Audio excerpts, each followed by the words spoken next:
내가 떠나는 이유 25편. 그래, 내 인생 어디까지 가는지 가보자 하면서 먼저 자리 잡은 사람을 피해 맨 끝 안쪽 구석에 자리하여 앉았다. 한 사람만 빼고 대부분 나이가 나보다 어려 보였다. 그중 팔뚝에 문신이 있지만 인상이 착해 보이는 젊은 사람이 내게 어디 사세요? 하며 다정하게 묻는다. 잠시 머뭇다다가 경기도 파주입니다. 저도 파주에 공업사가 있어요. 그 젊은이는 친근하게 내게 말을 붙였다. 나중에 알았지만 이 젊은이는 이곳에 처음 왔을 때 적응이 힘들어 자살소동까지 벌였다고 하였다. 방 분위기를 살며시 둘러보았다.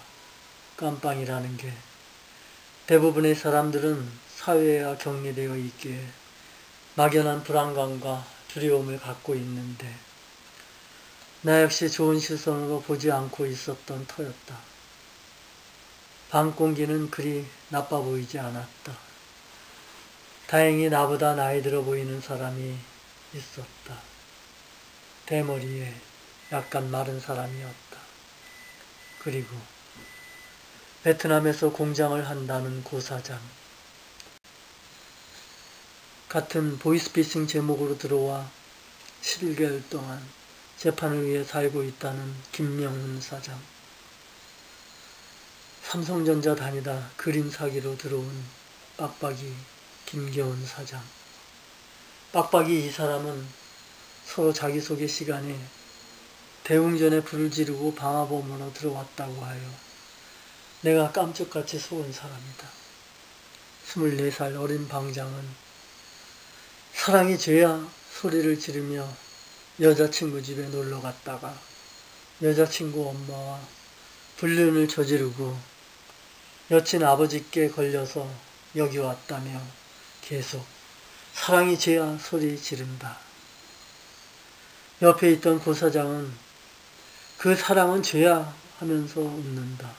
그럭저럭 방 분위기는 그렇게 나쁘지 않은 것 같아 보였다. 근데 놀라운 사실은 뺑기통 옆에는 라면 박스를 4개 정도 붙여 서랍장처럼 만들었는데 거기에는 11층에 있었던 격리방과 다르게 상상도 할 수 없을 정도의 먹을 것과 그 밑에는 비누와 샴푸가 넘쳐나고 있었다. 아, 이걸 진작 알았다면 샴푸 하나를 챙기기 위해 그 난리를 치는 일은 없었을 텐데 샴푸 하나 때문에 벌인 어리석은 나의 행동이 부끄럽고 창피하였다. 철창문 입구에 앉아있던 젊은 애가 나를 부른다. 이 방도 젊은 애가 방장인 것 같았다. 노트 하나를 펴더니 간단한 신상조사를 하면서 다른 게 아니라 오늘 혹시 돌보실 가족이 계세요? 이놈이 이건 왜 묻지? 생각하면 이걸 어떻게 답해야 할지 난감해 하던 차에 우리 방은 모든 물품 구매는 공동으로 해요.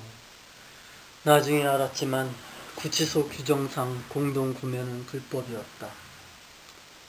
일주일에 한 3, 4만 원 정도 구매를 하는데 괜찮으시겠어요? 그냥 강제로 공동 구매하라는 뜻을 애들로 말하는 이놈이 보통은 아닌 듯 보였다. 예, 그렇게 하세요. 말은 그렇게 해놓고 그 다음부터 걱정이다. 2주 이상 면회도 없는 가족이 정말 나를 버렸다면 어떡하지? 오늘 첫날은 아무것도 하지 마시고 앞사람이 하는 걸 보고 배우세요. 혹시 반바지 있으세요? 베트남에서 사업을 한다는 고사장이 말을 건네왔다. 나이는 50대 초반인 것 같아 보였고 말투는 서울 말씨 누구를 사기칠 타입은 아닌 것 같았다.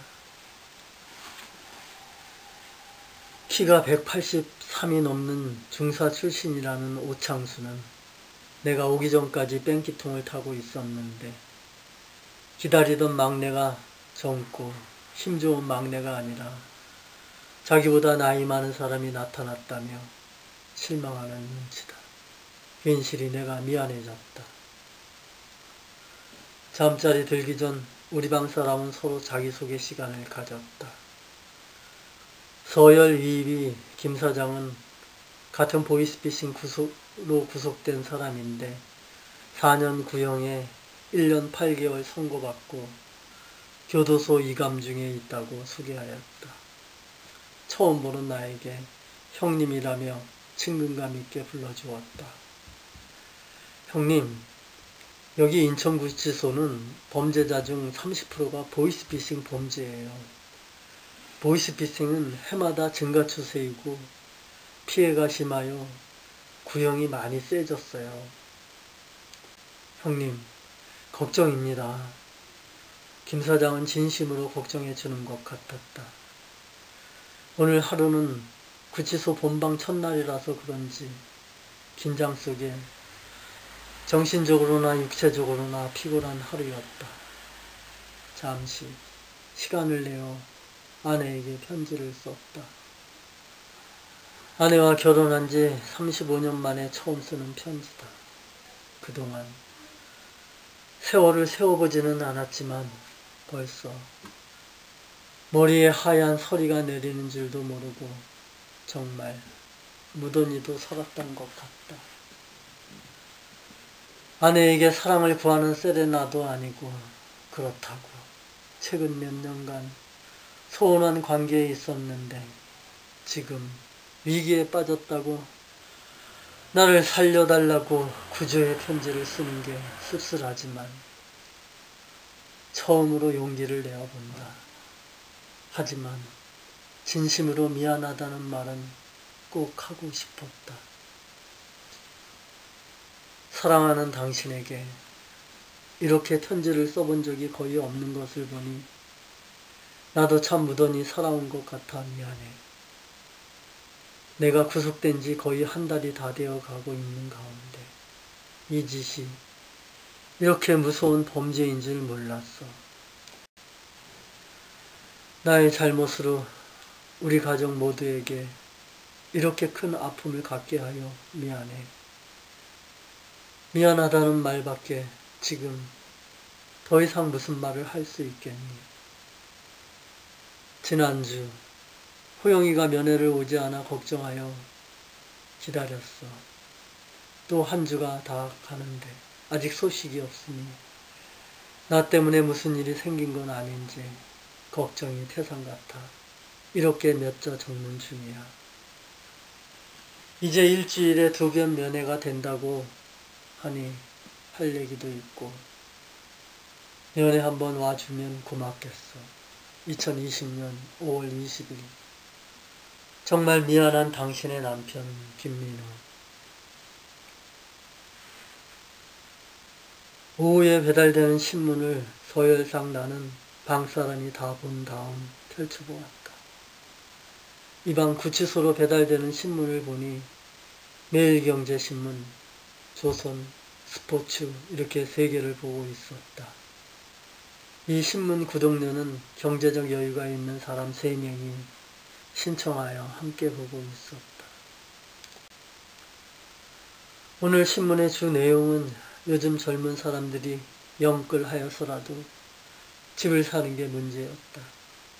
나는 나중에 아파트값이 폭락하거나 금리가 인상이 되면 은행에서 무리하게 대출하여 집을 사면 그 대가는 고스란히 무리하게 집을 산 사람에게 부메랑이 되어 돌아갈 텐데 그렇게 해서라도 지금 집을 사지 않으면 앞으로 영원히 집을 살 수 없다는 생각을 갖고 있는 이 시대 젊은이들. 그들 가운데 수영이와 사위도 무리하게 집을 샀다는 얘기를 들었는데 그 당시 그 소식을 듣고 나는 반대하고 싶었지만 아무 말도 할 수 없었다. 시부모의 도움이 있었다고 하는데 나는 그럴 여유가 없었기 때문이다. 문재인 정부에서 집값이 이렇게 폭등할 줄은 나 역시 상상조차 하지 못하였다. 부동산 정책의 실패는 고스란히 나에게도 상대적 박탈감과 희망을 포기하는 계기가 되었다. 이 나이에 집을 산다는 것은, 아니 돈을 조금이라도 모을 수 있다는 것은 도저히 불가능한 일이라는 생각이 들었다. 5월 23일 일요일 새벽 2시 20분 사박사박 발자국 소리 들리더니 벌컥벌컥 물 마시는 소리가 들리더니 내 얼굴 위로 물방울이 떨어지자 나는 벌떡 일어났다. 그림 사기꾼 빡빡이다. 내게 미안한 표현을 살짝 하더니 화장실에서 조용히 앉아 소변을 본다. 홍대 미대를 나왔다며 자기를 소개하였던 빡빡이는 자기 딸이 공부할 학습 자료는 직접 만들어 교육시킨다며 이거 제가 직접 제작한 거예요 하며 나한테 보여주었는데 컨텐츠는 제법 잘 만들었다. 그래도 컨텐츠를 직접 만들 정도로 손재주와 기획력이 있었다. 과학 컨텐츠를 만들어 우리나라 교육시장에 보급하려면 어떻게 해야 하느냐 자문을 구한다. 나는 과학 교수를 만나 상의하고 마케팅 전략을 짜면 쉬울 거라며 간단한 어프로치 방법을 알려주었더니 사회 나가면 꼭 뵙고 자문을 구하고 싶다고 한다. 동호라는 20살 어린 청년은 천방지축이다. 소년원에서는 종교활동 때 치킨과 피자를 주는데 여기는 치킨도 안 준다며 불평한다. 하도 진지하게 불평을 하기에 나는 순진하게 그놈 말을 믿었다. 오늘도 고 사장은 나는 무죄야 하면서 목청을 높인다. 이방 사람은 모두 피해자와 합의를 보고 있는데 자기 혼자 국가를 상대로 법무부와 무죄 싸움을 하고 있다고 드러누워 양발을 세우고 흔들어댄다. 내 잠자리는 뺑기통 바로 옆이다. 이 방에 처음 들어온 나는 이 나이에 막내가 되어 뺑기통 옆에서 구치소 생활을 시작하였다. 뺑기통 옆에 있는 나는 방 사람들이 밤새 화장실 들락거리는 소리에 밤새도록 깊은 잠을 이룰 수가 없었다. 피곤한 몸을 재우고 있는데 뺑기통에서 작은 신음소리에 눈을 떴다. 무슨 소리지? 하며 의식적으로 뺑기통을 살며시 보니 유리창 안에서 맥심 잡지를 들고 핸드플레이를 하고 있는 게 아닌가. 젊음을 뺑기통에서 불태우고 있었다. 나도 모르게 나는 모르는 채 다시 눈을 감았다.